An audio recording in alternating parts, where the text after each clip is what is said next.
Well, the breaking news this hour, the Home Office has now revealed that the first migrants set to be deported to Rwanda have now been detained. In a series of operations that took place across the country this week. We're seeing them on our screens now. It all comes on the same day as new data revealed that the UK's record levels of immigration have started falling after tighter curbs resulted in a 25% drop in the number of visas issued this year. Yes, well, for more details, we're joined now by GBNews Home and Security Editor Mark White. We're seeing the Home Office, Mark, releasing this footage of the first wave of migrants flagged for the Rwanda deportation scheme, essentially being rounded up, put in the back of vans. Is this PR, or do we get the impression that there are a large number of people now who will be on those flights?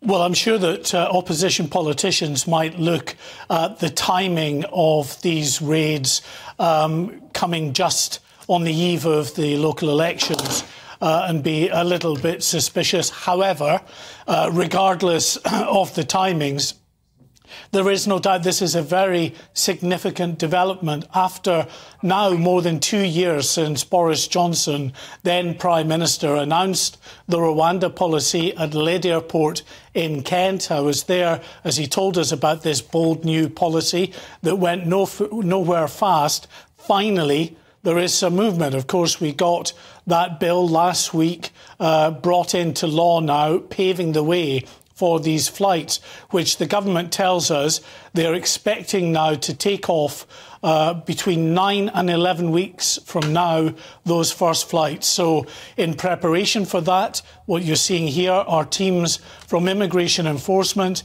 in operations that are countrywide, rounding up those that they have earmarked for deportation to Rwanda. And we were hearing, of course, just the other day that some 5,700 individuals had been pre-notified before it got caught up in the courts last year that they had been singled out for deportation to Rwanda. So those 5,700, or at least those that they can locate, they are now starting to round up. Mark, it does seem like they're sort of shutting the stable door after the horse has bolted to some extent here. After all, we were just talking about this yesterday, how there were thousands of those 5,700, perhaps almost 3,000, who had disappeared. Could this be perhaps a Home Office response to that story? Well, potentially, yes. And the Home Office, though, would dispute that anybody has disappeared. What they say is that they are confident that they will be able to locate all of those 5,700 individuals that have been earmarked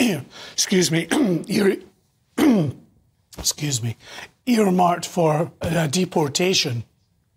And that is likely that the sort of reporting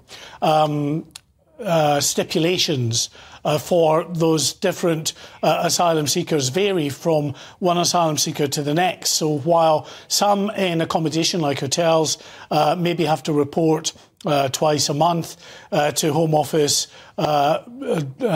reporting centres, there are others, they say, who are staying with family and friends who have looser arrangements. However, as I say, to get back to the point, they say that they are confident that they will be able to locate those that they have earmarked for deportation and be able to round them up and get them off to Rwanda sometime soon.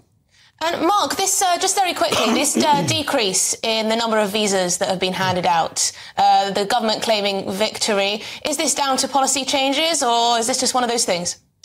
Well, the government has always said that it wants to reduce the net migration figures into the country as well. Of course, a lot of that has actually been driven by student visas, and the number there is up again. It's very lucrative, of course, for universities across the country. But the difficulty, I think, with the students is that many of them are taking their families across. All those loopholes are being clamped down on. But that's good news, I think, to a small degree, that some of the visa the visa grants have come down.